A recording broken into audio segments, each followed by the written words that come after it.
नमस्कार सर। नमस्कार सभी को नमस्कार। गुरु जी नमस्कार। प्रणाम। नमस्कार नमस्कार अनिल जी। नमस्ते सर। नमस्ते नमस्ते। अब मैं कार्यक्रम की शुरुआत करती हूँ। डिजिटल मंच पर उपस्थित सभी सम्मानित जनों को मेरा सादर अभिवादन। मैं डॉक्टर ऐश्वर्या झा, स्वामी श्रद्धानंद महाविद्यालय और हिंदी विभाग की ओर से आप सबका स्वागत करती हूँ। भारत की स्वतंत्रता के बाद सन 1949 में आज ही के दिन 14 सितंबर को संविधान सभा ने एक मत से यह निर्णय लिया कि हिंदी की खड़ी बोली ही भारत की राजभाषा होगी। इसके बाद राष्ट्रभाषा प्रचार समिति वर्धा के अनुरोध पर सन 1953 से संपूर्ण भारत में प्रतिवर्ष 14 सितंबर को हिंदी दिवस रूप में मनाए जाने का निर्णय लिया गया। हिंदी दिवस पर आयोजित आज के व्याख्यान का विषय है स्वतंत्र भारत में हिंदी के अनुप्रयोग की अनिवार्यता। यह विषय और भी अधिक प्रासंगिक हो जाता है क्योंकि देशवासी इस वर्ष आजादी का अमृत महोत्सव भी मना रहे हैं। स्वतंत्रता की कल्पना विदेशी भाषा या बोली में तो कोई नहीं कर सकता। हमारी स्वतंत्र चेतना का एहसास, जिसमें सामुदायिक, सामाजिक, राष्ट्रीय एवं वैश्विक अर्थ की सुनहरी छटाएं हैं, हिंदी के बिना संभव ही नहीं। अमृत महोत्सव के इस उपलक्ष्य में इन 75 वर्षों का मूल्यांकन करें तो इन 75 साल में सभी ने मिलकर भारत को इस ऊंचाई तक पहुंचाया है। इसमें हिंदी भाषा का बहुत बड़ा योगदान है। आजादी के आंदोलन की बात करें तो सभी अग्रणी नेता, राष्ट्रपिता महात्मा गांधी, जवाहरलाल नेहरू, सरदार पटेल, राजेंद्र बाबू सब विलायत से पढ़े थे, किंतु उन्होंने हिंदी के माध्यम से हर प्रांत की जनता को आंदोलन से जोड़ा। राष्ट्रभाषा राजभाषा हिंदी इस देश को एक सूत्र में बांधने जोड़ने की कड़ी है, लेकिन साथ में अन्य भाषाओं या अंग्रेजी का महत्व कम भी नहीं आंका जा सकता। भाषाओं में प्रतिस्पर्धा हो यह अच्छी बात है, किंतु राष्ट्रीयता के सूत्र को बांधने में राष्ट्रभाषा हिंदी ही सर्वोपरि है। राजेंद्र बाबू ने कहा था कि हमारी राजभाषा हिंदी राष्ट्र की सामूहिक चेतना की मां है। यह संकल्पना आज सच होती जा रही है। विश्व के भाषाई इतिहास को गौर से देखें तो बहुत सारे देशों की ना लिपि बची है, ना भाषा बची है, लेकिन आजादी के बाद हिंदी भाषा ने देश का गौरव बढ़ाया है, उसे ऊंचाइयों पर पहुंचाया है। अंदाजा इस बात से लगा सकते हैं कि संयुक्त राष्ट्र संघ ने कुछ वर्ष पूर्व हिंदी में न्यूज वेबसाइट की शुरुआत की थी। हिंदी एशिया की पहली ऐसी भाषा के रूप में स्थापित हो गई है जिसे संयुक्त राष्ट्र संघ की आधिकारिक भाषा ना होने के बावजूद यह सम्मान हासिल हुआ है। संयुक्त राष्ट्र संघ पहले से ही सोशल मीडिया प्लेटफॉर्म पर हिंदी का इस्तेमाल करता रहा है। टोक्यो ओलंपिक में पहली बार हिंदी में कमेंट्री करने की व्यवस्था भी की गई।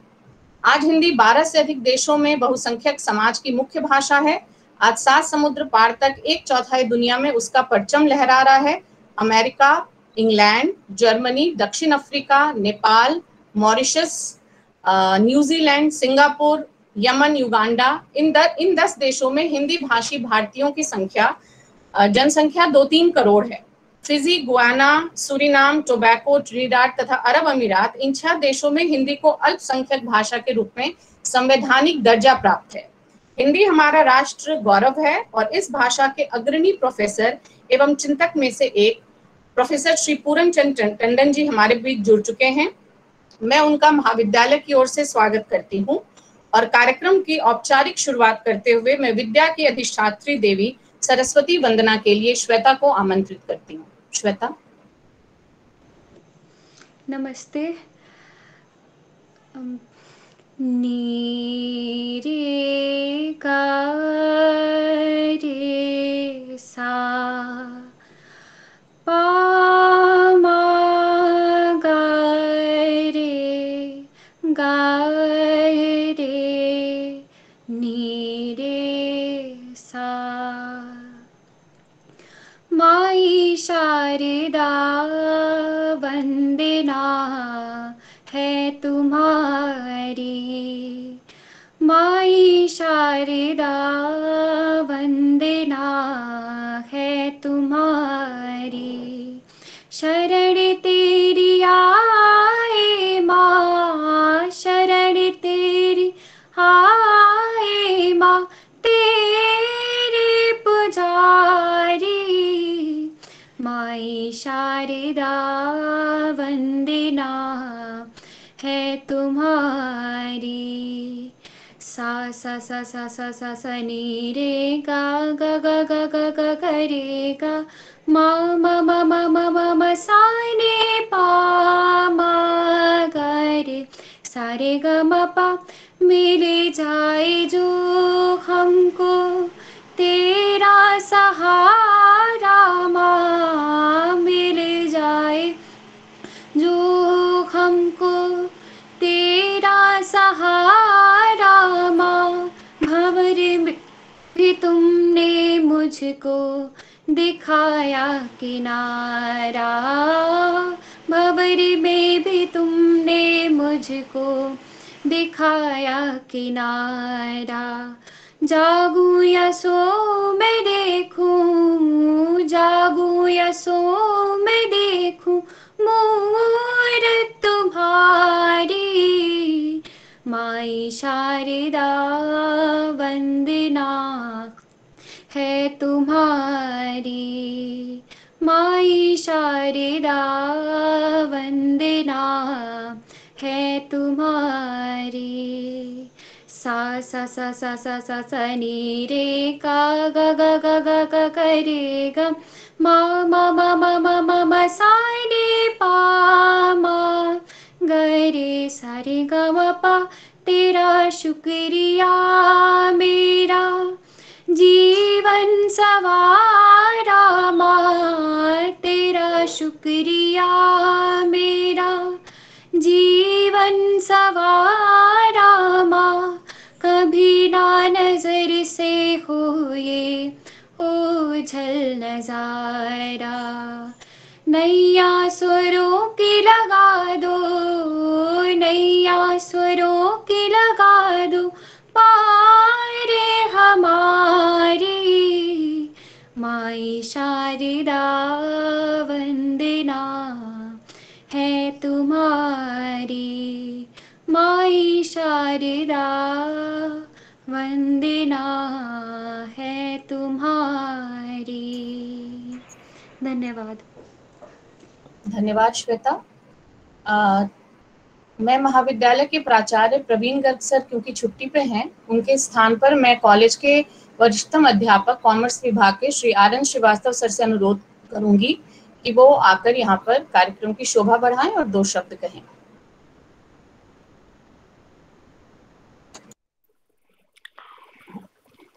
सभी को नमस्कार। मैडम मेरी आवाज आ रही है ऐश्वर्या जी? जी सर आ रही है। Thank you. सॉरी अंग्रेजी बोलती। आज हिंदी दिवस पर सभी हिंदी के अध्यापकों को मेरी ओर से हार्दिक बधाई। डॉक्टर पूरनचंद जी को, प्रोफेसर पूरनचंद जी को नमस्कार। नमस्कार। जन जन को जो मिलाती है वो भाषा हिंदी कहलाती है। हम सबका अभिमान है हिंदी और भारत माँ की शान है हिंदी। भारत में हर वर्ष 14 सितंबर का दिन हिंदी दिवस के रूप में मनाया जाता है। हिंदी भारत की राष्ट्रभाषा है और इसी दिन इसे आधिकारिक रूप से भारत की राष्ट्रभाषा बनाया गया है। हिंदी में हमें विश्व भर में पहचान दिलाई है। महात्मा गांधी ने इसी दिन इसे जन जन की भाषा बनाया था।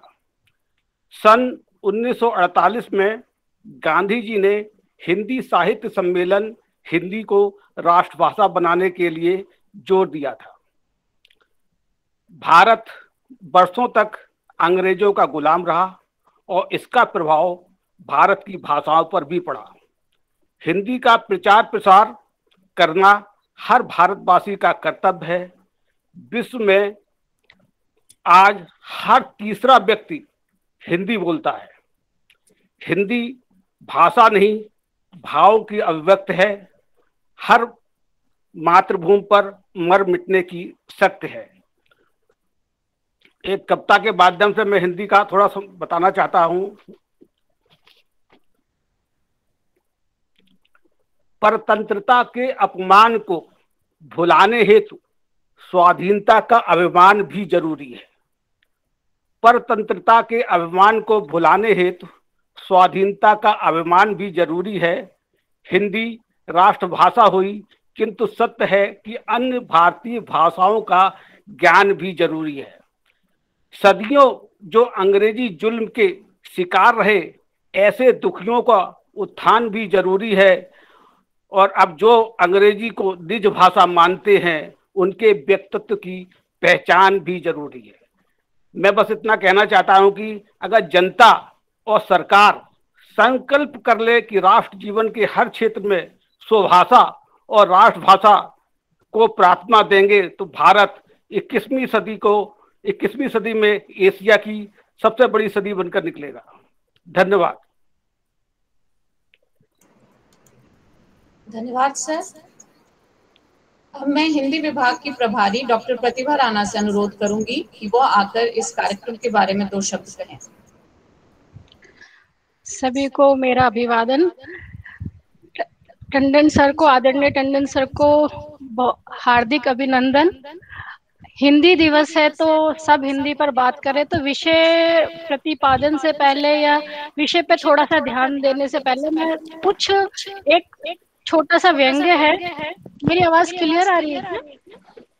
बाकी सब अगर म्यूट कर लेंगे ना तो आवाज इको हो रही है।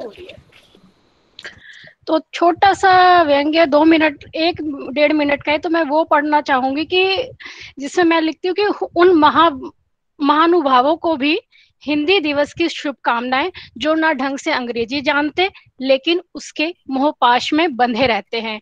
मजे की बात तो यह है कि वह हिंदी भी नहीं जानते क्योंकि उसके प्रति हीन भावना से भरे रहते हैं। होता वही है फिर माया मिली ना राम। कुछ ऐसे भी हैं जो एक वाक्य में 4 अंग्रेजी और 4 हिंदी के शब्द प्रयोग करते हुए अपने अंग्रेज ज़दा होने का दम भरते हैं। वो 4 शब्द उन्हें अंग्रेज बना लेने के लिए काफी हैं, लेकिन हिंदी भाषा का तमगा लगने या बना रहने से बेहतर है। इस पर भी सबसे शोचनीय दशा उन हिंदी मास्टरनी की है जो हिंदी बाजार के तमाम आंकड़ों को दरकिनार करते हुए बेचारे ना जाने किस अपराध बोध से दबे लगते हैं, मानो वह कोई गुनाह कर रहे हैं हिंदी पढ़कर और पढ़ाकर। आज एक मित्र ने हिंदी दिवस की बधाई देते हुए सटीक कटाक्ष किया। उस मित्र ने कहा कि सच ही तो है। कहा कि हमारे हस्ताक्षर इस बात की तस्दीक है जहां हमें कि हिंदी के लिए हमें 2 दबाना पड़ता है और हिंदी के लिए 2 दबाना पड़ता है और 90% लोग अंग्रेजी में हस्ताक्षर करते हैं। सच ही कहा है। हालांकि हम इस बात से अभी भी तो बरसों पहले बंकिम चंद्र चटर्जी ने भी कहा कि हिंदी की आवश्यकता पर लिखा कि अंग्रेजी भाषा से चाहे जो हो लेकिन हिंदी सीखे बिना नहीं काम चल सकता है। हिंदी भाषा में किताब और भाषण से भारत के अधिकांश का मंगल होगा। हिंदी भाषा के सहारे जो लोग विभिन्न प्रदेशों में एकता कायम कर सकेंगे वही वास्तव में भारत बंधु नाम से पुकारे जाएंगे। लेकिन आज भारत बंधु में ना भारत बचा और ना ही बंधु। सच ही तो है, आज भी अनेक मित्र हिंदी दिवस की बधाई देते मिल जाएंगे लेकिन अंग्रेजी में।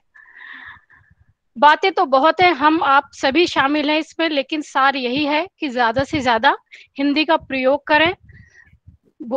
प्रयोग करने में कोई बुराई भी नहीं। और सबसे बढ़कर बात है कि अगर हम शुरुआत हमारे हस्ताक्षर से करें, सिग्नेचर से करें, तो इसमें भी नहीं। बाकी बहुत लंबा है, मैं संक्षिप्त में, क्योंकि सर बहुत समय हो गया, सर हमारी प्रतीक्षा करें कि सर और हम सब सर को सुनना चाहते हैं। तो 2 शब्दों में बस विषय प्रतिपादन करते हुए कि आज के हमारे व्याख्यान का विषय है स्वतंत्र भारत में हिंदी अनुप्रयोग की अनिवार्यता।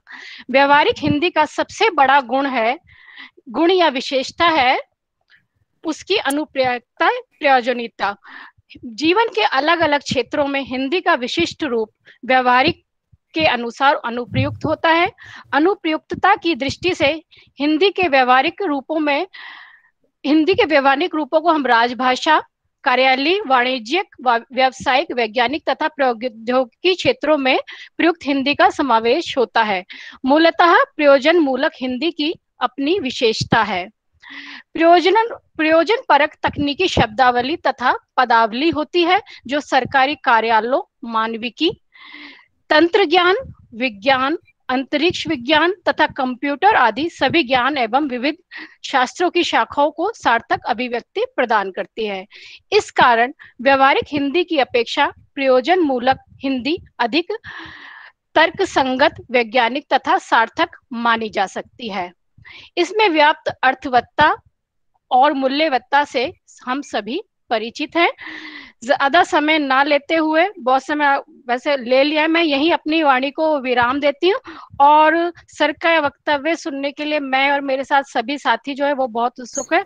तो मैं ऐश्वर्या जी से कहती हूँ आप सर को बुलाइए। धन्यवाद। धन्यवाद प्रतिभा जी।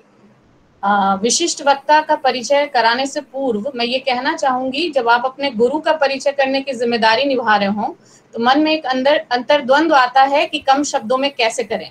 टंडन सर से मैं पढ़ी हुई हूँ, यहाँ उपस्थित और भी हमारे मित्र पढ़े हुए हैं। गुरु हैं, आधिकारिक परिचय उनका दर्जनों पृष्ठों का है, किंतु समय सीमा का ध्यान रखते हुए अति संक्षिप्त परिचय देने की धृष्टता कर रही हूँ। सर मुझे माफ करेंगे। प्रोफेसर पूरनचंद टंडन हिंदी साहित्य के सशक्त हस्ताक्षर एवं अंतर्राष्ट्रीय स्तर के प्रोफेसर, अनुवादविद तथा विषय विशेषज्ञ हैं। प्रोफेसर टंडन जी का जन्म उत्तर प्रदेश में हुआ। इन्होंने दिल्ली विश्वविद्यालय से हिंदी साहित्य में पीएचडी एवं लखनऊ विश्वविद्यालय से डीलिट की उपाधि ग्रहण की।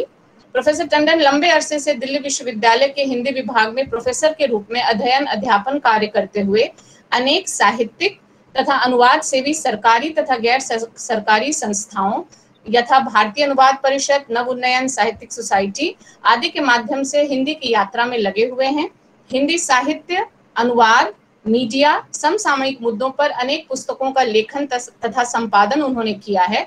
टंडन सर को साहित्य भूषण पुरस्कार, मॉरिशस सम्मान, हिंदी अकादमी, इंद्रप्रस्थ साहित्य भारती, अखिल भारतीय साहित्य कला मंच, दक्षिण भारतीय हिंदी प्रचार सभा आदि अनेक राष्ट्रीय तथा अंतर्राष्ट्रीय महत्व की संस्थाओं के पुरस्कारों से नवाजा गया है। अब मैं सर से ये आग्रह करती हूँ कि वे मंच पर आएं और अपने व्याख्यान का प्रारंभ करें। सर। नमस्कार। स्वामी श्रद्धानंद कॉलेज के सभी समादृत शिक्षक मित्रों,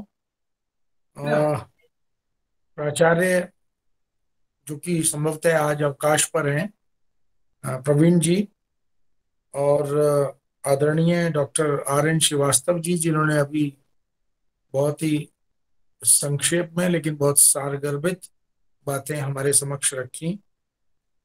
हिंदी विभाग की वरिष्ठतम अध्यापिका professor doctor Vinita ji, doctor Pradeep ji जो बहुत जल्दी प्रोफेसर के पद पर सुशोभित होंगे, हमारी मंगल कामनाएं, डॉक्टर प्रतिभा राणा जी, डॉक्टर ऐश्वर्या झा जी, डॉक्टर अनिल और सभी जो जुड़े हुए शिक्षक मित्र हैं, विद्यार्थी, शोधार्थी, आप सबका स्वागत और अभिनंदन करते हुए इस हिंदी दिवस के राष्ट्रीय उत्सव पर आप सबका मैं अभिनंदन और अभिवादन करता हूं और अपनी मंगल कामनाएं आपको देता हूं।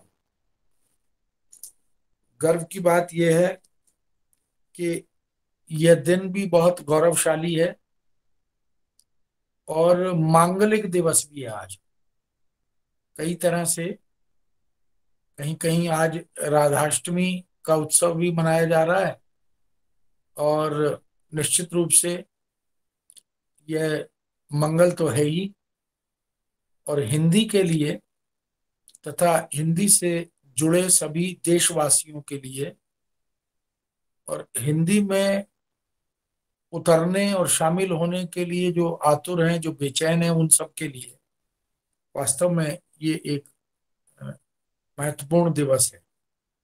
सितंबर के महीने में 3 बड़े दुर्लभ दिन आते हैं और तीनों राष्ट्रीय और अंतर्राष्ट्रीय महत्व के दिवस हैं। एक दिवस हम मना चुके हैं। और अभी जब मैंने इस कार्यक्रम में ज्वाइन किया तो प्रदीप जी शिक्षक और शिष्य की जो संबद्धता है, जो नाता है, जो रिश्ता है, उस पर बहुत सुंदर कविता वो पढ़ रहे थे। तो 5 सितंबर को शिक्षक दिवस, जो न केवल भारत में तो बहुत गर्व और श्रद्धा के साथ मनाया ही जाता है, दुनिया के दूसरे देशों में भी टीचर्स डे को बहुत सम्मान के साथ देखा जाता है। और हमारे जो राष्ट्रपति पहले रहे हैं, उन्होंने एक संस्मरण भी लिखा कि एक देश में वो एक औपचारिक विजिट करने गए थे, तो वहां के जो राष्ट्रपति थे वो स्वयं हवाई, वैसे तो सरकारी गाड़ी जाती थी उनको लेने, लेकिन वो स्वयं उठकर गाड़ी चलाकर गए और हवाई जहाज के अंदर जाकर उनको ससम्मान लेकर आए। और फिर उनसे पूछा गया कि आपने ऐसा क्यों किया जब पूरी व्यवस्था आपके पास थी। तो उन्होंने कहा कि ये जो भारत के राष्ट्रपति हैं, ये पूना में जब पढ़ा रहे थे तो मैं इनका शिष्य था और इन्होंने मुझे पढ़ाया था। ओमान की बात कर रहा हूं। और अ, हमारे देश में शिक्षक के प्रति जो श्रद्धा भाव है, जो सम्मान है, उसी को ध्यान में रखते हुए मैं स्वतः उनकी सेवा में उपस्थित हुआ। तो शिक्षक दिवस वास्तव में हम सब के लिए, क्योंकि हम जो बच्चों, आपके जो शिक्षक के रूप में यहाँ हम उपस्थित हैं, हम भी कहीं ना कहीं किसी न किसी के शिष्य रहे हैं। तो वो जो गौरवानुभूति है किसी विद्वान शिक्षक के चरणों में बैठकर ज्ञानार्जन करना, ये बड़ी दुर्लभ अनुभूति है। और शिक्षक का जो प्रताप है, उसकी जो कृपा है, वो तो बहुमुखी है, चौमुखी है। और हमें कभी कभी पता भी नहीं लगता कि शिक्षक हमारा कहाँ हित कर रहा है, कैसे हित कर रहा है। दूसरा राष्ट्रीय महत्व का दिवस आज का दिन है। और संयोग से हिंदी दिवस आप आपके महाविद्यालय में 14 सितंबर को ही इस तरह से वर्चुअली इसका आयोजन हो रहा है। हम तमाम अपनी सीमाओं के और तमाम अवरोधों के बावजूद इस दिवस का आयोजन कर रहे हैं, उत्सव का आयोजन कर रहे हैं। इससे इसमें कोई संशय नहीं कि हम सबके मन में हिंदी के प्रति, राष्ट्रभाषा के प्रति, हिंदी की समस्त 18 बोलियों के प्रति बहुत ही अ, सम्मान का और समादृत भाव का समन्वय है। तो हिंदी दिवस क्यों मनाया जाता है, ये हम सब जानते हैं। इसकी चर्चा अभी ऐश्वर्या जी ने भी और प्रतिभा ने भी की। और इसका थोड़ा सा इतिहास मैं आपको बताऊंगा, उस पर चर्चा करूंगा। और फिर ये भी बताऊंगा कि आज हम हिंदी में कामकाज की, अनुप्रयोग की अनिवार्यता को क्यों महसूस कर रहे हैं। तीसरा बड़ा महत्वपूर्ण दिवस सितंबर के महीने में 30 सितंबर है। वह अंतर्राष्ट्रीय अनुवाद दिवस है। और जब हम अनुवाद की बात करते हैं तो हिंदी अनुवाद की दृष्टि से सर्वोपरि हमारे देश में आ जाती है, क्योंकि विदेशी तमाम भाषाओं से, विश्व के तमाम देशों से जो भी सूचनाएं और संचार के माध्यम है, वो सब अनुवाद के माध्यम से ही हम तक पहुंचते हैं। और जितनी जानकारियां हैं ज्ञान की, विज्ञान की, शिक्षा की, दीक्षा की, वो सब अनुवाद के माध्यम से। और पूरी इंफॉर्मेशन टेक्नोलॉजी की जो बैकबोन है वो भी अनुवाद है। तो दुनिया की भाषाओं से खबरें हिंदी में आती हैं, फिर हिंदी से भारतीय भाषाओं में अंतरित या अनुदित होकर जाती हैं। तो स्वाभाविक है कि उससे हमारी भाषाओं का विकास, प्रचार प्रसार, यह भी होता है। तो ये तीनों दिन बड़े महत्वपूर्ण हैं, इसलिए जैसे अगस्त मंथ हम कहते हैं, अगस्त का महीना भारतीय इतिहास के लिए बहुत महत्वपूर्ण महीना है क्योंकि वो आजादी का महीना है।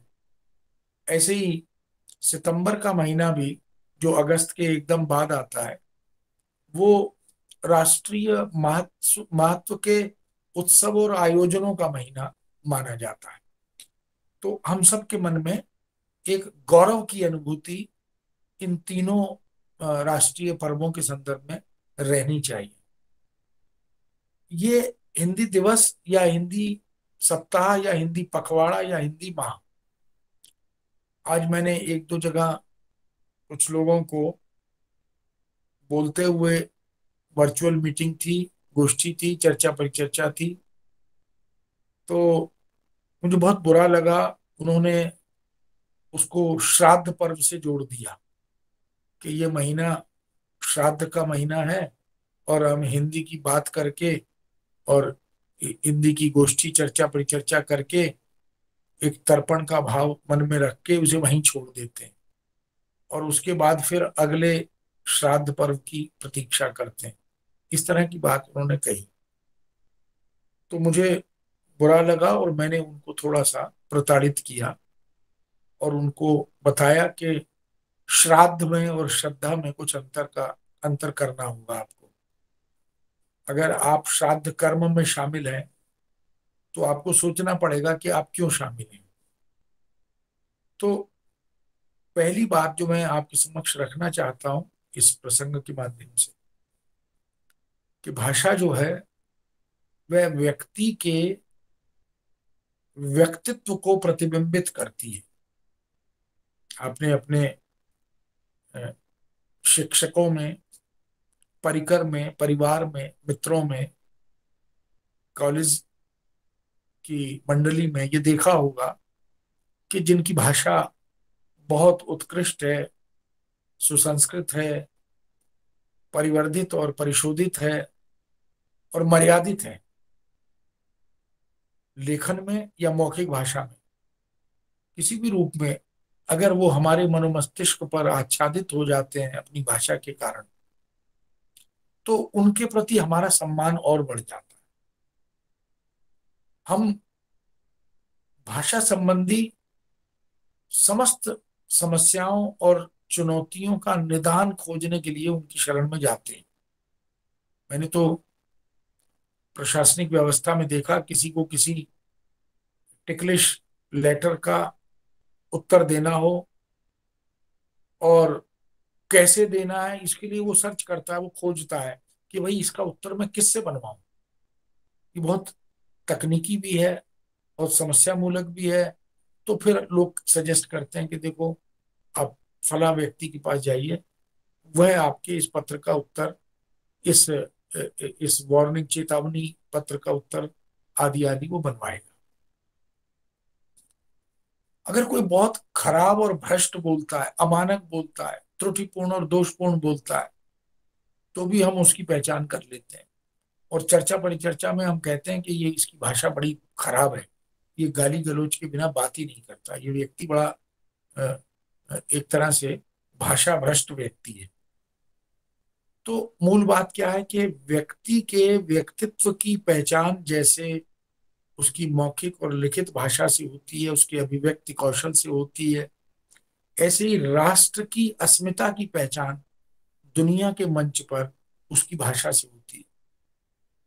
हम कहने को मल्टीलिंगुअल कंट्री है, बहुभाषा भाषी देश, और एक नहीं, दो नहीं, सौ नहीं, सैकड़ों भाषाएं, उपभाषाएं, बोलियां, उपबोलियां, ये इस देश की सांस्कृतिक विरासत रही है। कहा भी जाता है कि संस्कृति की वाहिका होती है भाषा, इसलिए व्यक्ति के संस्कारों का प्रतिबोधन भी या प्रतिबिंबन भी उसकी भाषा से होता है। इसके संस्कार कैसे हैं, इसका आचरण कैसा है, यह भी पता लगता है। तो 1961 में आजादी के बाद जॉर्ज ग्रियर्सन ने, जिन्होंने हिंदी साहित्य का इतिहास भी लिखा, एक विदेशी विद्वान थे, उन्होंने एक लिंग्विस्टिकल सर्वे किया, भाषा वैज्ञानिक सर्वेक्षण देश का, और बृहद स्तर पर, व्यापक स्तर पर किया, कई साल लगाए। तब उन्होंने निष्कर्ष में एक जगह लिखा कि दुनिया का सबसे समृद्ध देश अगर कोई है तो वह भारत है। क्यों? क्योंकि यहाँ 1618 भाषा, उपभाषा, बोली, उपबोली ये मौजूद है, और एक भाषा एक संस्कृति को वहन करती है। इसीलिए हमारे देश को कंपोजिट कल्चर का देश कहा जाता है, समेकित संस्कृति का देश कहा जाता है, क्योंकि अनेक संस्कृतियों का संगम हमारी भाषाई संस्कृति के संगम में प्रतिबिंबित होता है। लेकिन दुर्भाग्य की बात यह भी है कि अभी लगभग 10 वर्ष पहले एक प्रोफेसर देवी सिंह हैं गुजरात के, उन्होंने फिर से एक बृहद स्तर पर भाषाई सर्वेक्षण काफी वर्ष लगाकर किए, और उसमें उन्होंने लिखा कि हमारी भारतवासियों के लिए ये बहुत दुर्भाग्यपूर्ण सूचना है कि 1618 भाषा, उपभाषा, बोली, उपबोली वाले इस देश में 700 भाषाएं मर गई हैं, नष्ट हो गई हैं, क्योंकि उनका कोई प्रयोक्ता नहीं बचा, और 300 मृत्युशैया पर हैं, वो कभी भी नष्ट हो सकती हैं, क्योंकि उनका भी प्रयोग लगभग समाप्त प्राय है। अब आप सोचिए कि हम इस भूमंडलीकरण या वैश्वीकरण या ग्लोबलाइजेशन, इसके फेर में आकर एक ग्राम, एक संस्कृति, एक बाजार, एक भाषा, यह जो षड्यंत्र है यह हमारी भाषाओं के लिए बड़ा घातक सिद्ध हो रहा है। और इससे यह भी ज्ञात हो रहा है कि हम सब भारतवासी बेशक देशद्रोही नहीं है, भाषाद्रोही नहीं है, लेकिन फिर भी भाषाओं के प्रति, अपनी मातृभाषा के प्रति, स्वभाषा और स्वदेशी भाषाओं के प्रति उदासीन तो बहुत बड़ी मात्रा में है। हम उनका सम्मान नहीं करते।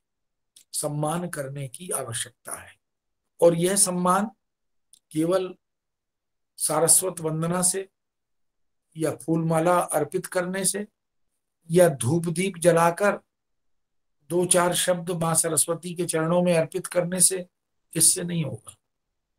ये सम्मान जब तक व्यवहार से नहीं जुड़ेगा, आचरण से नहीं जुड़ेगा, जब तक हम भाषा के एप्लीकेशन से, अनुप्रयोग से नहीं जुड़ेंगे, तब तक हमारी जिम्मेदारी, हमारे दायित्व का निर्वाह नहीं हो पाएगा। आज बहुत बड़ी आवश्यकता है कि 75 साल की आजादी के बाद भी हमें हिंदी दिवस मनाना कोई अपराध नहीं है, कोई दोष नहीं है, लेकिन यह बार बार याद कराना पड़ रहा है, स्मरण कराना पड़ रहा है, बार बार आग्रह अनुग्रह करना पड़ रहा है कि भाई हिंदी का प्रयोग करें, अनुप्रयोग करें, हिंदी में बात करें।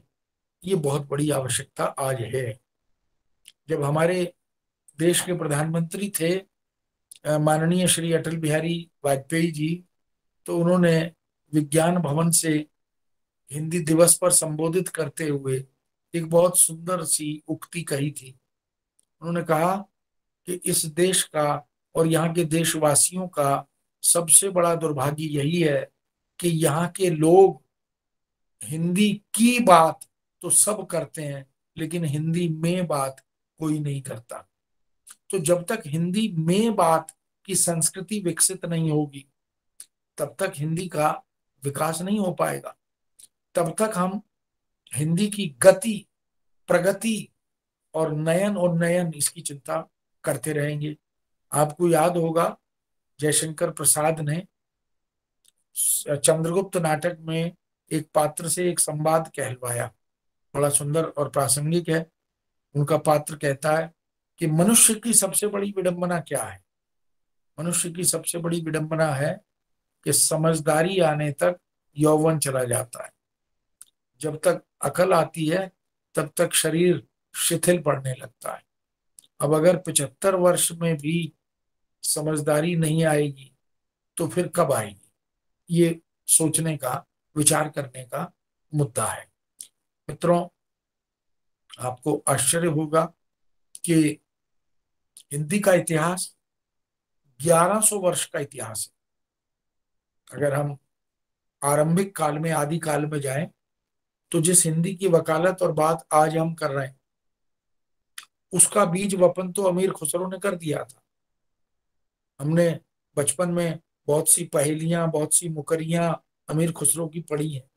उनका लोक साहित्य हमने सबने पढ़ा होगा। उनकी भाषा को देखकर, उनकी कविता को देखकर, उनकी लोक चेतना को देखकर हम बड़े गदगद होते हैं और लगता है कि जब हिंदी का, खड़ी बोली हिंदी का बीज वपन उस 10वीं 11वीं शताब्दी में विधिवत हो गया था, तो फिर क्या कारण है कि हम इन 1100 सालों में भी हिंदी को उस तरह से राजकाज की भाषा, ज्ञान विज्ञान की भाषा, शिक्षण प्रशिक्षण की भाषा, अद्यतन वैश्विक उपलब्धियों की भाषा नहीं बना सके। हम आज भी किसी भी देश का, स्वतंत्र देश का दुर्भाग्य क्या होता है कि वहां के नागरिकों को वहां की भाषा में चिकित्सा ना मिले और वहां की भाषा में न्याय ना मिले। आज भी हमारे देश में पूरी जो न्याय व्यवस्था है वो अंग्रेजी आधारित है। आज भी हमारे देश में पूरी चिकित्सा पद्धति जो है वो अंग्रेजी आधारित है। हमने अपनी जो नेटिव मेथोडोलॉजी थी, जो हमारी पारंपरिक चिकित्सा पद्धति थी, उसको तो डाल दिया हाशिए में, और जो एलोपैथी की चिकित्सा पद्धति थी वो अंग्रेजी के माध्यम से हमने उसका स्वागत और अभिनंदन कर लिया। तो मैं यह नहीं कह रहा हूं कि उस चिकित्सा पद्धति का हम विरोध करें। मेरा कहना यह है कि हम क्यों नहीं अपनी भाषा या अपनी भाषाओं में इस तमाम जीवनोपयोगी अनुशासनों को प्रस्तुत नहीं कर पा रहे। क्या कारण है कि हमें 75 साल लग गए और अभी भी हम हिंदी भाषा की दृष्टि से आत्मनिर्भर नहीं हो पाए। हम अंग्रेजी की बैसाखियों पर चलने के इतने अभ्यस्त हो गए, जो हमें 14 सितंबर 1949 को पकड़ाई गई थी, जबकि हमने हिंदी को केंद्र सरकार की संघ की राजभाषा घोषित भी कर दिया था। लंबे विचार विमर्श, मत विमत के बाद 2 साल लगे। 14 सितंबर 1949 और आजादी मिली थी 15 अगस्त 1947। ये जो 2 साल हैं, इनमें यही निर्णय नहीं हो पाया कि कौन सी भाषा में देश चलाए, क्योंकि हमारे पास अपनी तो कोई भी भाषा राजकाज की, शासन प्रशासन की थी ही नहीं, जबकि हम मल्टीलिंगुअल कंट्री के रूप में, बहुभाषा भाषी देश के रूप में दुनिया में जाने जाते थे। क्या कारण है? कारण यह है कि जो बीज वपन अमीर खुसरो ने किया, वो आए तो शादी होए, उस बिन दूजा और न कोय, मीठे लागे वाके बोल, क्यों सकी साजन नहीं सकी ढोल। अब ये जो पंक्तियां हैं, ये मुकरी की पंक्तियां, ये इसका अर्थ हम सबको समझ में आता है। इसमें खड़ी बोली का आस्वाद हमें बाकायदा मिलता भी है, लेकिन वही खड़ी बोली अमीर खुसरो से होती हुई वो दक्षिणी हिंदी के रूप में दक्षिण भारत में जाकर कुछ परिवर्तित रूप में सीमित हो गई, और पूरे देश में जो हिंदी की बोलियां थी उनमें साहित्य सृजन तो प्रचुर मात्रा में हो रहा था। हम विद्यापति को देखें, वो मैथिल कवि हैं, मैथिली भाषा में कितनी सुंदर कविताएं उन्होंने की हैं, भक्ति, श्रृंगार और प्रेम की।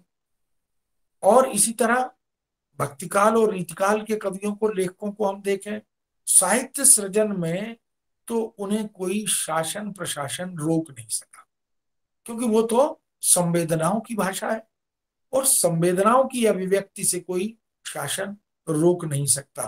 कोई तानाशाह भी आ जाए तो भी मुझे घर में कविता लिखने से नहीं रोक सकता, मुझे कहानी लिखने से नहीं रोक सकता।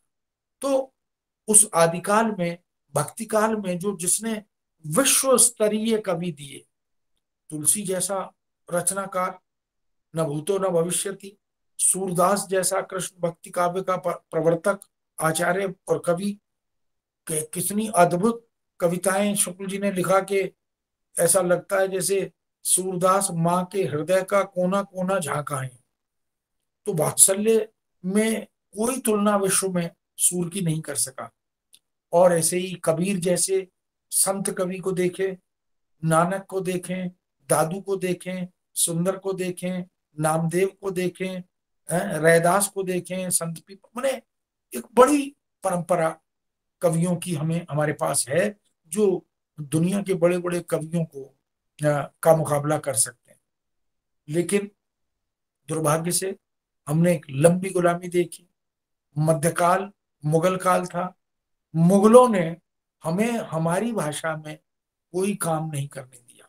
उन्होंने राजभाषा के रूप में फारसी को, पर्शियन को जबरन हम पर आरोपित किया। तो हमारे देश के समस्त कार्यों का निष्पादन फारसी में हुआ मुगल काल में। कविताएं लिखी जाती रहीं, लेकिन जो शासकीय कार्य थे, ज्ञान विज्ञान के, शिक्षा दीक्षा के कार्य थे, वो सब फारसी में, पर्शियन में थे। और यथा राजा तथा प्रजा, ये हमारी मजबूरी थी। उसके बाद एक और दुर्भाग्य आया कि अंग्रेज हम पर काबिज हो गए। मुगल काल समाप्त हुआ तो अंग्रेजी काल आ गया। उन्होंने अंग्रेजी हम पर थोप दी और कहा कि समस्त शासकीय, प्रशासकीय, ज्ञान विज्ञान, शिक्षा दीक्षा के कार्य अंग्रेजी में चलेंगे।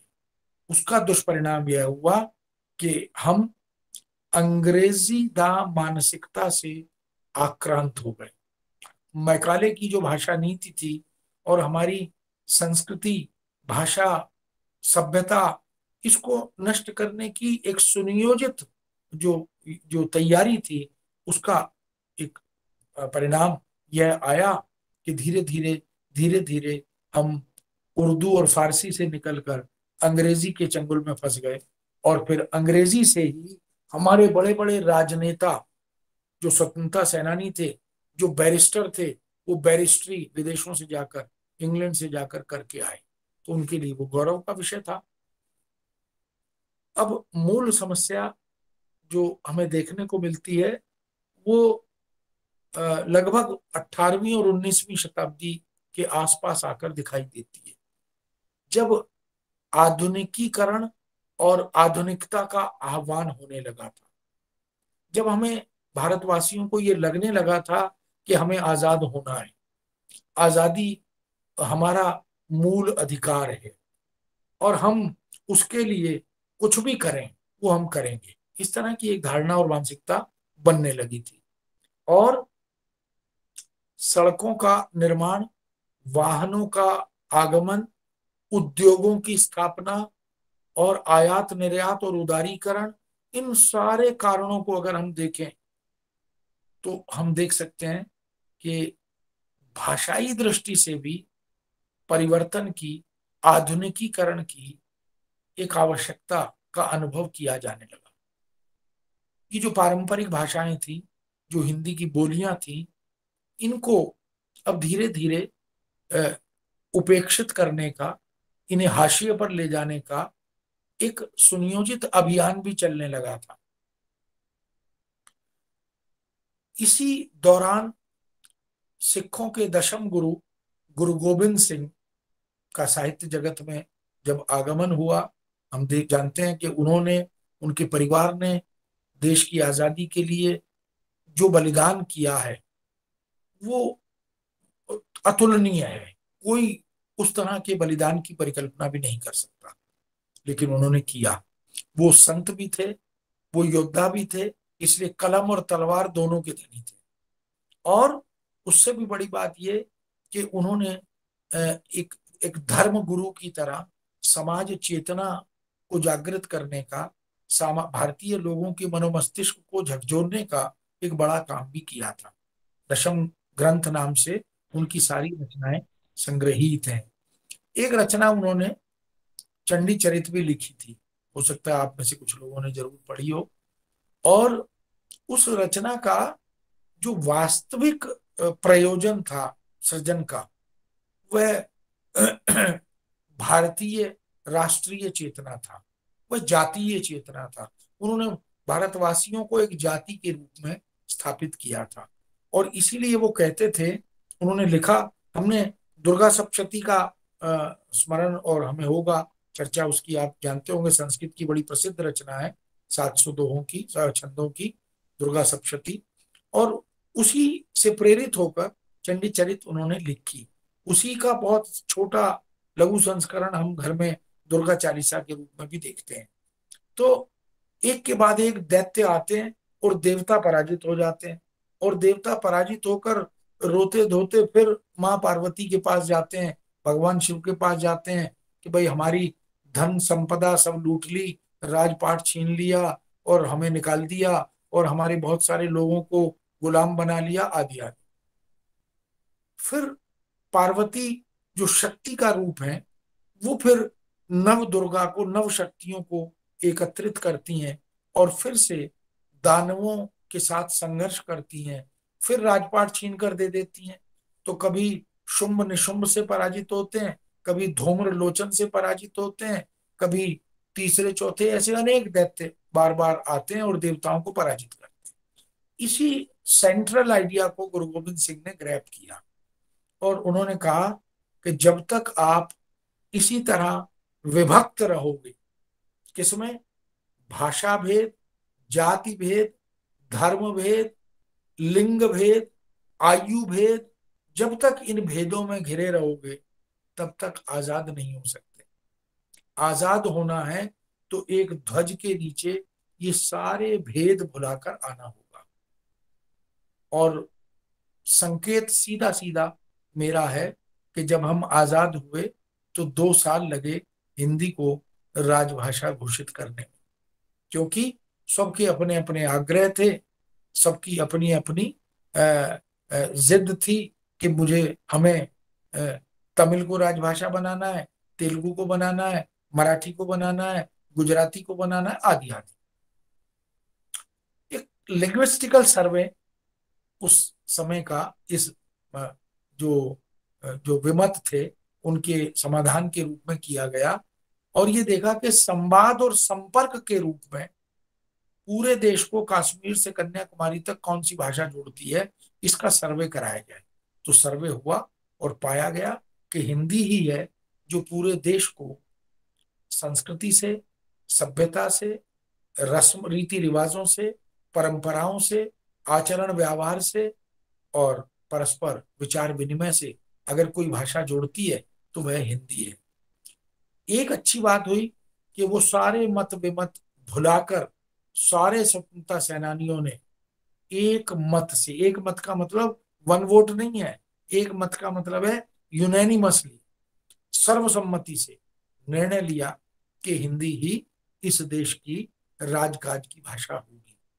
और उसी का सुपरिणाम है कि आज हम हिंदी को याद कर रहे हैं, हिंदी की बात कर रहे हैं, हिंदी के विकास की योजनाएं तैयार कर रहे हैं, आदि आदि।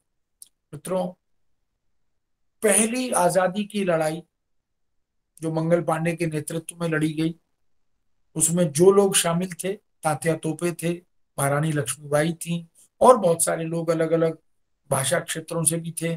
सबने इसी खड़ी बोली हिंदी को आजादी की लड़ाई का उपकरण या साधन बनाया।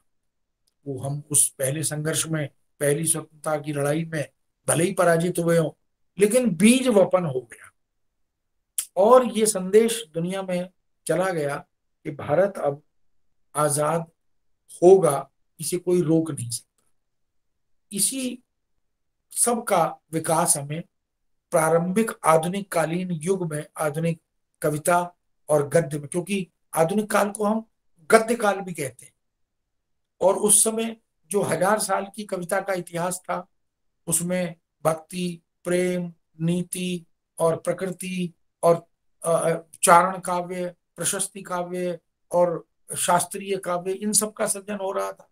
लेकिन इसकी प्रासंगिकता को महसूस नहीं करते हुए अब विश्व के जो गंभीर मुद्दे थे उन पर हमें लेखकों को, लेखक मंडल को, समुदायों को अब सोचना विचारना होगा। तो भारतेंदु ने ब्रज भाषा का स्वागत सम्मान करते करते, क्योंकि जो उत्तर मध्य काल है 200 साल, जो गुरु गोविंद सिंह थे वो पंजाबी के कवि थे और ब्रजभाषा में कविता लिख रहे थे, क्योंकि पूरे देश की काव्य भाषा ब्रजभाषा थी। आश्चर्य देखिए कि हिमाचल में ब्रजभाषा में लिखा गया, खूब लिखा गया, पंजाब में लिखा गया, राजस्थान में लिखा गया और कश्मीर में भी लिखा गया। तो पूरे देश में ब्रजभाषा में लिखा जा रहा था। गुरु गोविंद सिंह ने देखा कि ब्रजभाषा ही बोधगम्यता की भाषा है पूरे देश में, तो उन्होंने भाषा तो वही चुनी लेकिन लिपि गुरुमुखी चुनी, क्योंकि वो तो पंजाबी के कवि थे, तो स्क्रिप्ट गुरुमुखी रखी लेकिन भाषा उन्होंने ब्रज चुनी। और इस तरह से हमने देखा कि भारतेंदु और उनके मंडल के कवि, उन्होंने ब्रजभाषा में जो पारंपरिक काव्य प्रवृत्तियां थीं उनको ध्यान में रखते हुए काव्य सृजन तो प्रचुर मात्रा में किया, लेकिन समानांतर एक रेखा उन्होंने खड़ी बोली की भी खड़ी की। और उन्होंने कहा कि भाई अब देश को जरूरत है कि वह केवल संवेदनाओं से नहीं चलेगा। साहित्य संवेदना की को संभालने वाली एक सशक्त विधा है, संवेदना की संरक्षिका के रूप में हम साहित्य को देखते हैं। लेकिन अब हमें जरूरत है कि अगर दुनिया में जो चिंतन चल रहा है, जो मुद्दे चल रहे हैं, उनको हम अपने यहाँ लाएं और फिर अपने देशवासियों को उससे जोड़ें। तो भारतेंदु ने आह्वान किया, और हम सब जानते हैं निज भाषा उन्नति अहे सब उन्नति को मूल, क्योंकि अंग्रेजी से ही विकास के सपने बुन रहे थे। हमें लग रहा था कि हम तो अंग्रेजी माध्यम से ही आजादी भी ले आएंगे, अंग्रेजी माध्यम से ही चौमुखी बहुमुखी विकास भी कर लेंगे। तब भारतेंदु ने सचेत किया। 400 दोहे भाषा चिंतन के भारतेंदु सर्वस्व में हम देखें, भारतेंदु ने लिखे 400 दोहे, और उन्होंने प्रताड़ित भी किया, डांटा भी, लज्जित भी किया अंग्रेजी दा मानसिकता के लोगों को। अंग्रेजी पढ़कर जो लोग आते हैं बस वही विद्वान होते हैं, बाकी तो सब हीन के हीन रह जाते हैं। उन्होंने तो पता नहीं कई कई तरह से अपनी बात को कहा। तो कहा कि ये जो कसक है, ये जो चुभन है हृदय में, ये तब तक दूर नहीं होगी जब तक विकास के सपने अपनी भाषा में नहीं बुने जाएंगे। और यह भी कहा कि अंग्रेजी के पास अथाह ज्ञान समूह भारी है, अंग्रेजी के पास अथाह ज्ञान समूह भारी है, किंतु हिंदी उस ज्ञान से वंचित है, यही अत्यधिक ख्वारी है। ख्वारी माने चिंता। चिंता क्या है कि दुनिया का ज्ञान अंग्रेजी के पास तो आ जाता है बहुत जल्दी, 8-10 दिन में, 20 दिन में, 25 दिन में। चाहे फ्रांस में कुछ आए या जर्मन में कुछ आए या रशिया में कुछ आए या इंग्लैंड में कुछ आए या अमेरिका में या अफ्रीकन कंट्रीज में, वो सब कुछ अंग्रेजी में आ जाता है। लेकिन हिंदी उस ज्ञान से क्यों वंचित है? इसलिए क्योंकि हिंदी दा मानसिकता उस तरह से सशक्त हो ही नहीं पाई थी।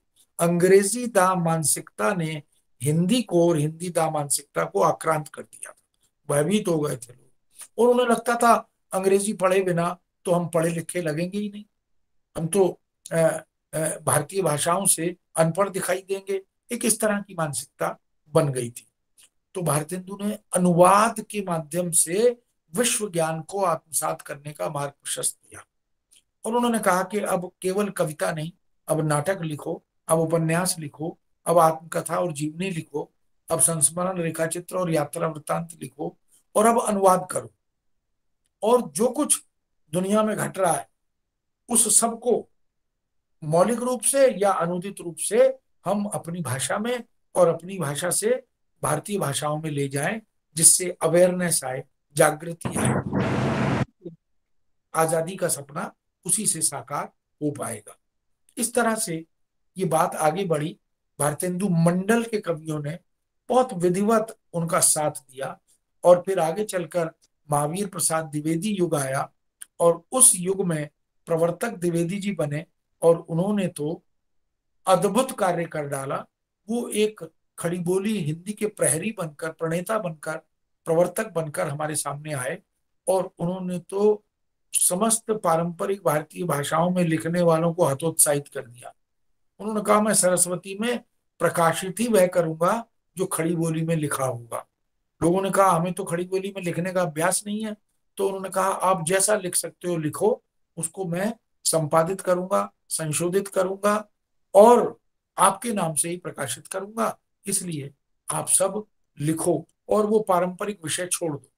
न श्रृंगार पर लिखो, न भक्ति पर, न प्रेम पर, न प्रकृति पर, न ही चारण कविता प्रशस्ति पर और न ही काव्य शास्त्रीय ग्रंथों पर। इन सब की जरूरत नहीं। तो वो क्या करते थे, पत्रिका में एक सूची देते थे कि अगले अंक में इन इन विषयों पर जो भी लिखेगा, कविता, कहानी, उपन्यास या नाटक या जो भी एकांकी या निबंध वो या अनुवाद, उसको प्रकाशित करूंगा। तो हर अंक में एक सूची देते थे। अनमेल विवाह पर लिखो, विधवा विवाह पर लिखो, अशिक्षा पर लिखो, स्वतंत्रता पर लिखो, समानता पर लिखो। ऐसे वो एक पूरी सूची देते थे। वो कहते थे दुनिया के जो ज्वलंत मुद्दे हैं उनसे इस देश के लोगों को जोड़ना है, तभी तो हम स्वप्न आजादी का साकार कर पाएंगे।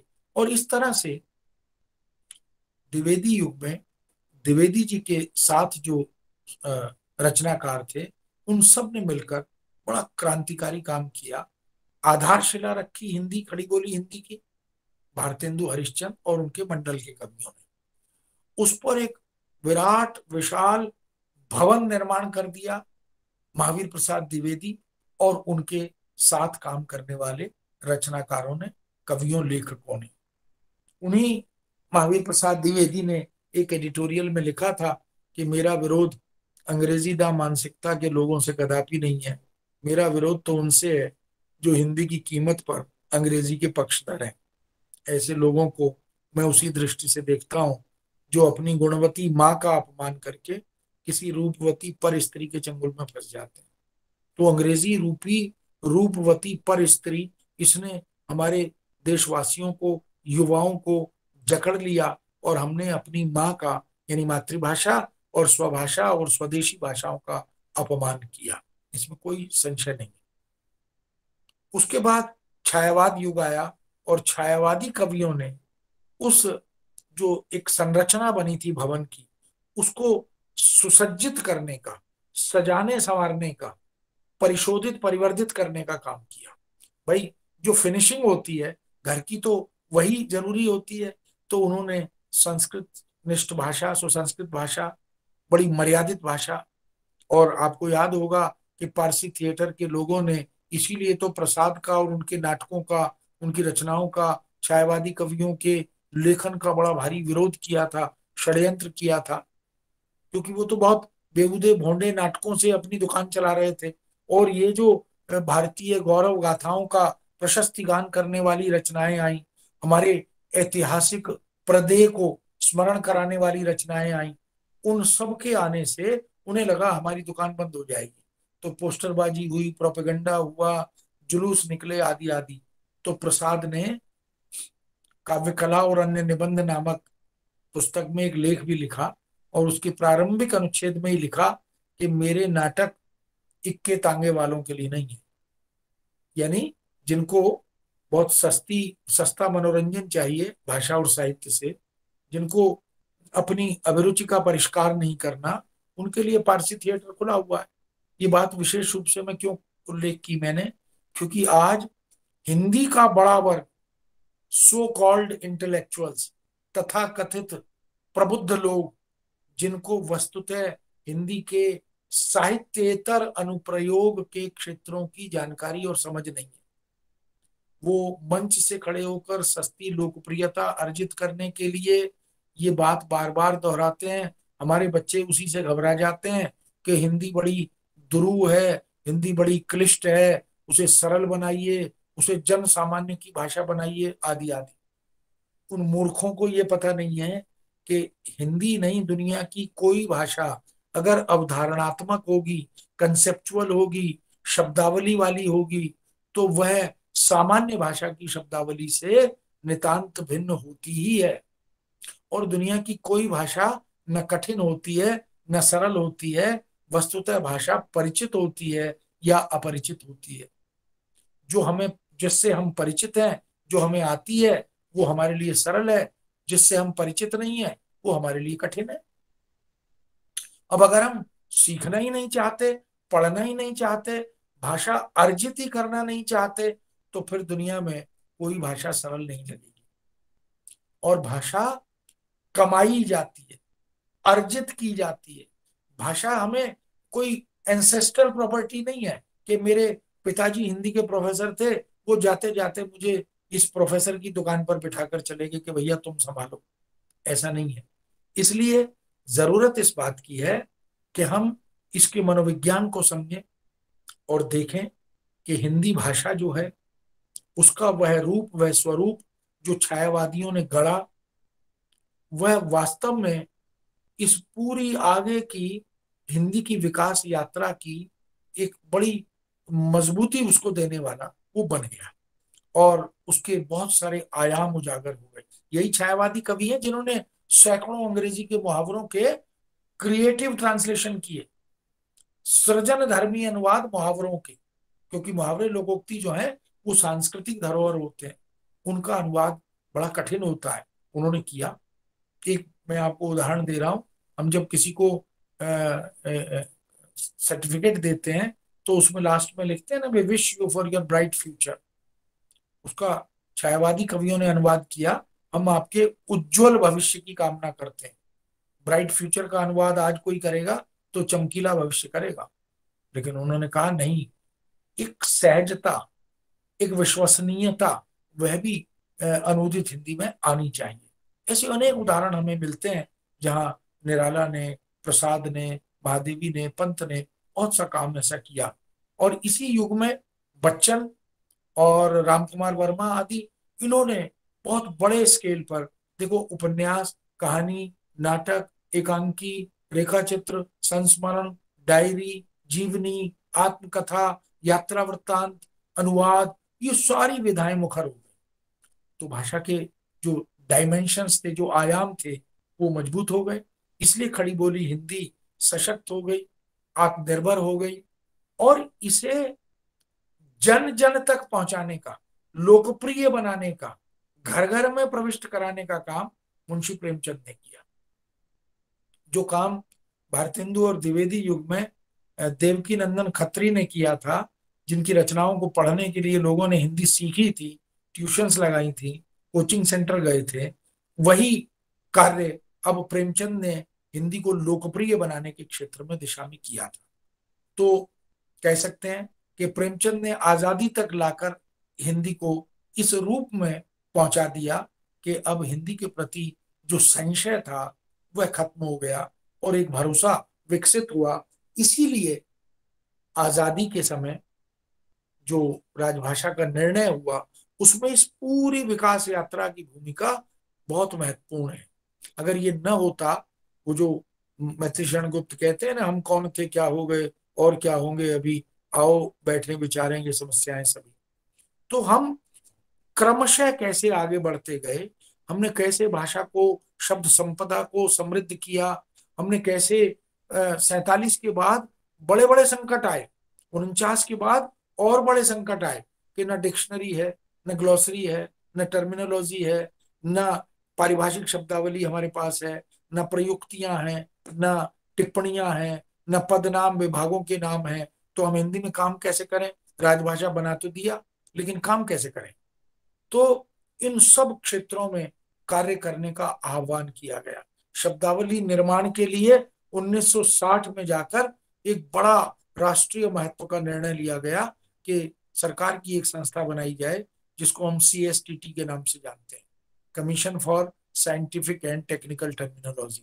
61 में वो संस्था बनी, वैज्ञानिक एवं तकनीकी शब्दावली आयोग, और विधिवत कार्य करने का सिलसिला 65 में शुरू हुआ। तो 65 से आज तक आप देख लीजिए, 35 वर्ष वो, 20 वर्ष ये, ये 55 साल का इतिहास है उस हिंदी का जिस हिंदी की बात आज हम कर रहे हैं।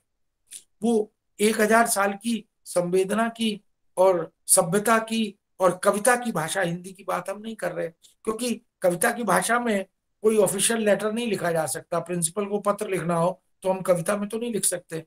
ठीक ऐसे ही घर जाकर हम प्रशासन की भाषा में बात नहीं करते। हम ये थोड़ी कहते हैं कृपया 1 गिलास पानी लाने का कष्ट करें। घर के किसी सदस्य को ऐसे बोलेंगे तो पानी पिलाएगा ही नहीं, है ना। तो भाषा का प्रयोग धर्मी होते ही जो उसका जो वैविध्य है वह हमारे समक्ष आता है। हिंदी एक ही है। हिंदी के एक अखबार को उठाइए, एक ही अखबार में राष्ट्रीय समाचार पत्र में आपको 10-12 तरह की हिंदी मिलेगी।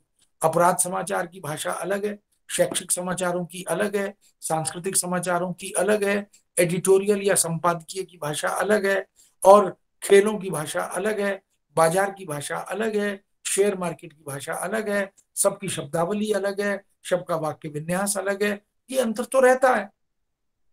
इसलिए जो इन क्षेत्रों से जुड़े हुए हैं, जो इस क्षेत्र में कार्यरत है, उनको वही भाषा सहज और सरल लगती है। धोनी ने धोया, छक्के छुड़ाए, धूल चटाई, ओंधे मुंह पटका, अब ये इडियोमेटिक यूज है, खेलों में इसका प्रयोग होता है और जो खिलाड़ी हैं वो इसका अर्थ जानते हैं। बाजार से जुड़े हुए हैं, वो बाजार की भाषा, बाजार के मुहावरे, बाजार की शब्दावली जानते हैं। सोना उछला, चांदी गिरी, अरर लुढ़की, तिलन फिसली, जीरा भड़का, दालें नरम, तेल गरम, ये उसके अर्थ वो जानते हैं, है ना। तो ऐसे ही तेजड़िए मंदड़िए, शेयर मार्केट में आप देखिए उस तरह की टर्मिनोलॉजी हमें मिलेगी। मूल बात ये कि हमारे पास शब्दावली आयोग द्वारा निर्मित आज तक, यानी 65 से 61 में स्थापना हुई, 65 से कार्य शुरू हुआ, 55 साल में उस संस्था ने इंटरनेशनल लेवल पर जाकर आज 9 लाख पारिभाषिक शब्द हिंदी के बना दिए। 9 लाख, जिसमें से बहुत सारे शब्द कंप्यूटर पर ऑनलाइन अब हमें उनकी वेबसाइट पर जाएं, फ्री ऑफ कॉस्ट अवेलेबल है। धीरे धीरे सारे जो विज्ञान की जो शाखाएं हैं, ब्रांचेस हैं, कंप्यूटर की शब्दावली, इसी तरह बैंक की, बीमा की, तकनीक की, उद्योग की, प्रौद्योगिकी की, ऐसी विधि मंत्रालय ने विधि की शब्दावली बना दी। तो ये जो शब्दावलियां हैं ये हम सबके पास है, लेकिन हम उसे कठिन कहकर, दुरूह कहकर नकार देते हैं। जबकि सत्य क्या है, जैसा मैंने कहा कि कठिन और सरल कुछ होता ही नहीं भाषा में, वो तो परिचित अपरिचित होती है। और उससे भी बड़ी बात यह है कि भाषा अभ्यास की वस्तु है। जितना प्रैक्टिस करेंगे, जितना प्रयोग अनुप्रयोग में लाएंगे, जो आज के समाज में लगभग गायब हो गया, विलुप्त हो गया, लिखना, पढ़ना, सुनना, बोलना, ये 4 कंपोनेंट हैं भाषा अर्जित करने के, और हमने इन चारों को छोड़ दिया। ना हम लिख रहे हैं, ना हम पढ़ रहे हैं, ना हम बोल रहे हैं, ना हम सुन रहे हैं, और जो कुछ सुन रहे हैं वो केवल मनोरंजन के लिए सुनते हैं और वहीं झाड़कर खड़े हो जाते हैं। आपने कितनी भाषा कमाई, कितने शब्द कमाए, आपकी शब्द संपदा जितनी समृद्ध होगी उतना ही आप खुले हाथों से उसका प्रयोग करेंगे। जिसकी जेब में बहुत पैसा होता है वो कितने खुले हाथों से खर्च करता है। तो अगर हमारे मेमोरी में, हमारी स्मृति में, हमारे मनोमस्तिष्क में ये शब्दावली भरी होंगी प्रचुर मात्रा में, तो फिर हम उनका उपयोग और प्रयोग और अनुप्रयोग ये बेधड़क होकर करेंगे। तो जरूरत यह है आज कि मैं हमेशा कहता हूं कि गरीब कौन है। गरीब वह नहीं है जिसकी जेब में पैसा नहीं है, वो तो बहुत अमीर आदमी है, क्योंकि उसे कोई टेंशन, कोई चिंता ही नहीं है। गरीब तो वो है जिसकी सारी जेबें पैसे से भरी हुई हैं लेकिन वो खर्च नहीं कर रहा। हमारी आपकी स्थिति कुछ कुछ ऐसी है। हम ये 9 लाख पारिभाषिक शब्द हैं, सैकड़ों कोश अब हो गए हैं, डिक्शनरियां हो गई हैं बड़ी बड़ी, जो आजादी के समय नहीं थी। और कंप्यूटर पर कितने एप्स आ गए हैं, कंप्यूटर ई डिक्शनरीज आ गई हैं, कितने पुस्तकालय हो गए हैं, कितनी व्यवस्था हो गई है शिक्षण प्रशिक्षण की, ज्ञानार्जन की, लेकिन फिर भी हम उस सबसे अभी दूर बने हुए। तो जरूरत यह है मित्रों कि भाषा कमाइए। कमाना कठिन है, पैसा कमाना बहुत कठिन है। बचपन में जब माता पिता के पैसे हम बहुत बेधड़क होकर खर्च करते थे ना, तो वो कहते थे कि बेटा जब कमाओगे तब पता लगेगा कि कैसे कमाते हैं। अब जो कमाते हैं उनको पता है कि पैसा कमाना कितना मुश्किल काम है। ऐसी भाषा भी कमाई जाती है, विरासत में नहीं मिलती। और कोरोना की वैक्सीनेशन तो आ गई, लेकिन भाषा की वैक्सीनेशन अभी नहीं आई। आ जाती तो वो भी लगवा देते सबको। कोरोना के इलाज की तरह कोई भाषा के, हिंदी भाषा के कैप्सूल भी मार्केट में आ जाते तो भी बढ़िया होता, लेकिन वो भी नहीं है। तो ये तो हमें करना पड़ेगा। ये देश की अस्मिता का मामला है। और जैसे हम इस देश के राष्ट्र ध्वज का सम्मान करते हैं, राष्ट्र गीत का सम्मान करते हैं, राष्ट्र गान का सम्मान करते हैं, राष्ट्रीय पक्षी पशु जीव जंतुओं का सम्मान करते हैं, ठीक वैसे ही हमारी और आपकी जिम्मेदारी है कि हम राष्ट्र की सभी भाषाओं का सम्मान करें। और जो प्रथम भाषा हिंदी है, जिसको हम संयुक्त राष्ट्र संघ में ले जाना चाहते हैं, स्थापित करना चाहते हैं, हम सब उसे आत्मसात करें, उसे अपनी जीवन शैली का हिस्सा बनाएं, उसी में खाएं, उसी में पिएं, उसी में जागें, उसी में सोएं और उसी में सपने देखें। तभी हम इस दायित्व को, जो एक राष्ट्रीय दायित्व है, जो एक नैतिक दायित्व है हम सबका, उसकी पूर्ति कर पाएंगे। अन्यथा हम अपनी आने वाली पीढ़ियों को ये जवाब नहीं दे पाएंगे कि हम आपको कौन सी भाषा विरासत में देकर जा रहे हैं, क्योंकि न हिंदी आती न अंग्रेजी आती। एक हिंग्लिश जैसी खिचड़ी भाषा इस सभ्यता और संस्कृति में पनप गई, तो ये वास्तव में चिंता का विषय है। और मैं आप सबसे ये अनुरोध करता हूँ, आह्वान करता हूँ कि आप सब हिंदी भाषा में अपनी पठनीयता बढ़ाइए। हिंदी अर्जन के सारे उपक्रम, उनसे जुड़िए, चाहे ऑडियो विजुअल प्रोग्राम से जुड़िए, चाहे रेडियो टीवी से जुड़िए, चाहे सिनेमा से जुड़िए, जहां भी कहीं आपको लगे। आप प्रवासी साहित्य पढ़िए, आप तकनीकी साहित्य पढ़िए, आप ज्ञान विज्ञान की पुस्तकें पढ़िए, आप कविता कहानी पढ़िए, लेकिन अखबार, पत्र पत्रिका, संवाद, ये सब हिंदी में जब आपके साथ जुड़ जाएगा तो निश्चित आपका जो आत्मविश्वास है वो बढ़ेगा। और हिंदी में सैकड़ों सैकड़ों अवसर रोजगार के हैं, अपॉर्चुनिटीज हैं, क्षेत्र हैं। उन सब में आप अपनी प्रतिभा का कैसे रचनात्मक उपयोग करना है, ये कर पाएंगे।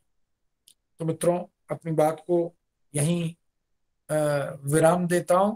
विषय तो बहुत बड़ा है और बहुत लंबी लंबी बातें अभी हो सकती हैं, लेकिन मुझे लगता है कि वो जो हम कहते हैं कि शुद्ध संकल्प, ये हिंदी दिवस जो है, इसमें अंजलि में अपने हाथ में थोड़ा सा जल लीजिए और संकल्प कीजिए कि आज से मैं अपने 100% कार्य हिंदी में कर सकने में अपने को सक्षम, समर्थ और दक्ष बनाऊंगा। अंग्रेजी भी पढ़िए, मैं अंग्रेजी का विरोधी नहीं हूं। जहां अंग्रेजी की जरूरत हो वहां अंग्रेजी का प्रयोग करेंगे, लेकिन हम हिंदी की कीमत पर अंग्रेजी के पक्षधर ना बने। हम यथासंभव अंग्रेजी को अंग्रेजी से ही मार सकते हैं, अंग्रेजी को पराजित कर। अगर इंग्लिश की लाइन बहुत लंबी है और हिंदी की लाइन बहुत छोटी है, तो दुनिया का कोई रबड़, कोई इरेजर नहीं है जो अंग्रेजी की लाइन को मिटा दे। अब एक ही तरीका है कि उस लंबी अंग्रेजी की रेखा के सामने हिंदी की उससे भी लंबी रेखा हमें खड़ी करनी होगी। और वो तभी हो सकेगा जब हम और आप सब मिलकर हमारे बच्चों को, मित्रों को, परिवार में माता पिता को, सबको ये बताना पड़ेगा कि हमसे हमारी भाषा में बात कीजिए। मातृभाषा में बात करना हम सब ने छोड़ दिया है। हमें कुछ लज्जा का, कुछ संकोच का भाव घेर लेता है। मैंने देखा, कोई अनुष्ठान हो, कोई उत्सव हो, कोई विवाह हो, तो बच्चे हमसे हमारी भाषा में बात ही नहीं करते, टूटी फूटी भ्रष्ट अंग्रेजी में बात करने में गौरवान्वित होते हैं। अरे अगर टूटी फूटी और भ्रष्ट अंग्रेजी में बोल रहे हो तो इससे अच्छा टूटी फूटी हिंदी में ही बोल लो, टूटी फूटी मातृभाषा में ही बोल लो। कम से कम देश का गौरव तो बढ़ेगा। तो हम सबके लिए इन सब मुद्दों पर गंभीरता से सोचने की आवश्यकता है। मेरी बहुत बहुत शुभकामनाएं, मंगल कामनाएं आप सबके लिए।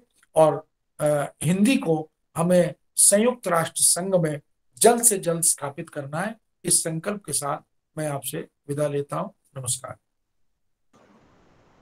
बहुत बहुत धन्यवाद सर। जैसा कि सर ने कहा कि आज के शुभ दिन हम यह शुद्ध संकल्प लें कि हिंदी को हम सिर्फ हिंदी शिक्षकों तक ही नहीं बल्कि सब तक पहुंचाएं। सुनने वाले जितने भी विद्यार्थी और अन्य विषयों के प्राध्यापक हैं उन्होंने जरूर इससे यह सीख ली होगी। और जैसा कि सर ने कहा कि हिंदी हमारे देश की अस्मिता है। जिस तरह से हम अपने राष्ट्र ध्वज का, राष्ट्रगीत का सम्मान करते हैं, वैसे ही हमें अपनी भाषा का भी सम्मान करना चाहिए। और अंग्रेजी को बढ़ावा देना या अंग्रेजी से विरोध नहीं है हिंदी का, बल्कि अंग्रेजी की कीमत पे या हिंदी की कीमत पे हमें अंग्रेजी को बढ़ावा नहीं देना है। सर, आपका बहुत बहुत धन्यवाद।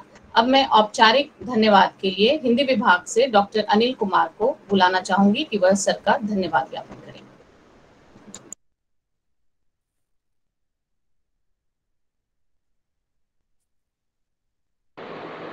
जी धन्यवाद ऐश्वर्या जी। आज के इस हिंदी दिवस की संध्या के समय गुरुवर पूरनचंद टंडन जी ने हिंदी के विकास, उसके महत्व और उसमें हमारा क्या कर्तव्य हो सकता है को लेकर बहुत ही अच्छी बातें कही और हमें हमारा कर्तव्य याद दिलाया। इसके लिए गुरुजी का धन्यवाद तो क्या करें, क्योंकि गुरुओं का धन्यवाद किया नहीं जाता। माँ का और गुरु का कहते हैं जितना उनसे हम लें, बस उनके प्रति जो हमारा कर्तव्य है और जो उन्होंने हमें रास्ता दिखाया है उस पर हम विश्वास से आगे बढ़ते जाएं और जो लक्ष्य हमें दिखाया है उसको प्राप्त कर ले। जीवन में यही धन्यवाद होता है।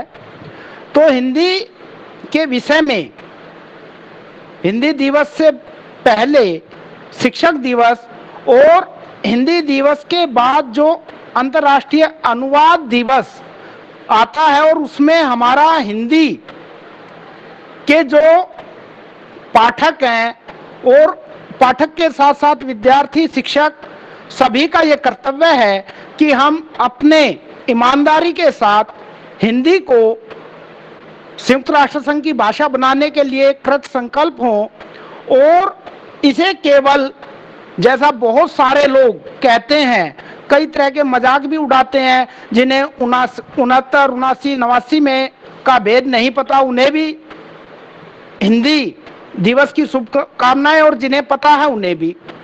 या एक ने एक मैसेज डाला था किसी ने कि हिंदी दिवस इसी तरह का हो गया जिस तरह के करवा चौथ का व्रत। साल भर पति पत्नी लड़ते हैं लेकिन एक दिन दोनों एक दूसरे के लिए सज धज के तैयार हो जाते हैं और अपना करवा चौथ मनाकर फिर उनका वही।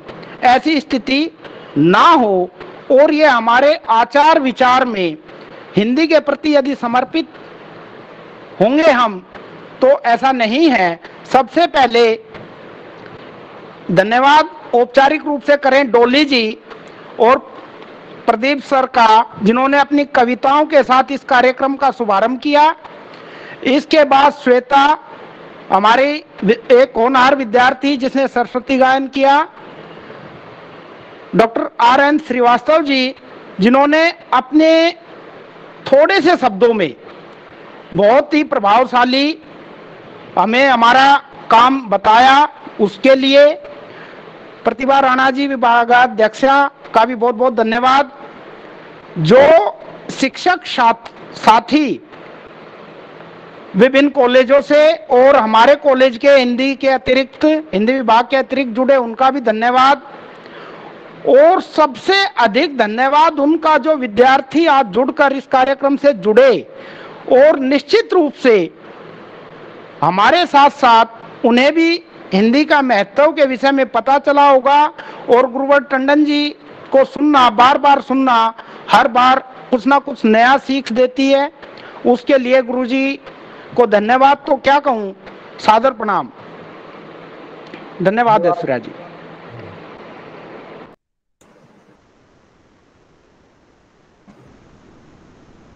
धन्यवाद अनिल जी। इसी के साथ कार्यक्रम की समाप्ति होती है। सर, आपको फिर से बहुत बहुत धन्यवाद। ऐश्वर्या जी, एक धन्यवाद मुकेश गर्ग सर भी जुड़े हुए हैं हमसे। मुकेश गर्ग सर ने पूरा सुना, काफी देर से जुड़े हुए हैं, तो सर के अभी बहुत बहुत धन्यवाद।